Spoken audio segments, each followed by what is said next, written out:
पति की मजाक सोक्स न बदलने की आदत से परेशान पत्नी ने आज एक जोड़ी नए और महंगे मोजे लाकर पति को डांटते हुए बोली, अजी सुनते हो, आज हम दोनों नए साल की पार्टी के लिए मेरे मायके जा रहे हैं।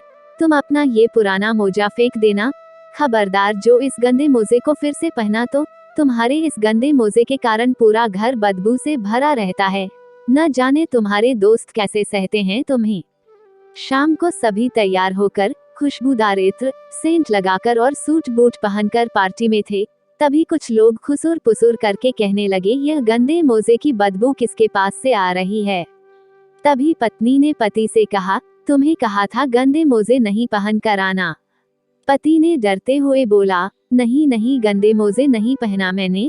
फिर बदबू कहाँ से आ रही है, दिखाना जरा तुमने नए मोजे पहने हैं कि नहीं।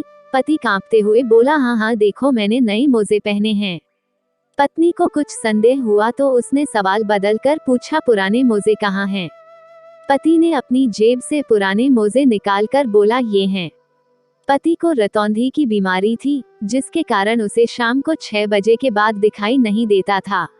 एक दिन उन्हें किसी पार्टी में जाना था। पत्नी के एक आइडिया लगाया और बोली, देखो तुम्हें तो वहाँ दिखाई नहीं देगा, एक काम करना, जब मैं तुम्हें एक कोहनी धीरे से मारूंगी तो तुम खाना खाना शुरू कर देना, और जब मैं 2 बार मारूंगी तो इसका मतलब होगा खाना जल्दी खा लो, अब घर चलना है।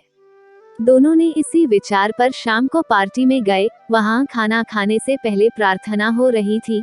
दोनों भोजन की लंबी मेज में बैठे, जहाँ बहुत से और भी लोग बैठे हुए थे। गलती से बैठते समय पत्नी की कोहनी पति को लग गई और पति ने तुरंत खाना खाना शुरू कर दिया। सभी ने देखा और उनकी ओर बड़ी ही बुरी नजरों से घूरने लगे। तभी पत्नी ने अपने पति को रोकने के लिए जोर से 2 कोहनी मारी। अब क्या था, अपने आइडिया के अनुसार पति ने सभी के सामने जल्दी जल्दी खाना शुरू कर दिया।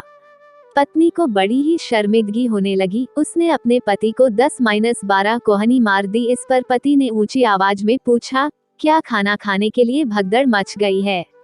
सुबह सुबह ब्रेकफास्ट को लेकर पति पत्नी पर झगड़ा हो गया और दोनों ने बातें करना बंद कर दिया। पूरे दिन दोनों ने कुछ भी बातें नहीं की। रात को पति भी सोफे में सोने चला गया। उसे याद आया सुबह उसकी ऑफिस में मीटिंग है और कल उसे सुबह 5 बजे हवाई अड्डे अपनी कंपनी के मालिक को भी लेने जाना है। पत्नी से बात नहीं हो रही थी तो उसने एक पर्ची बनाई जिसमें लिखा कि मुझे कल सुबह के से 4 को उठा देना।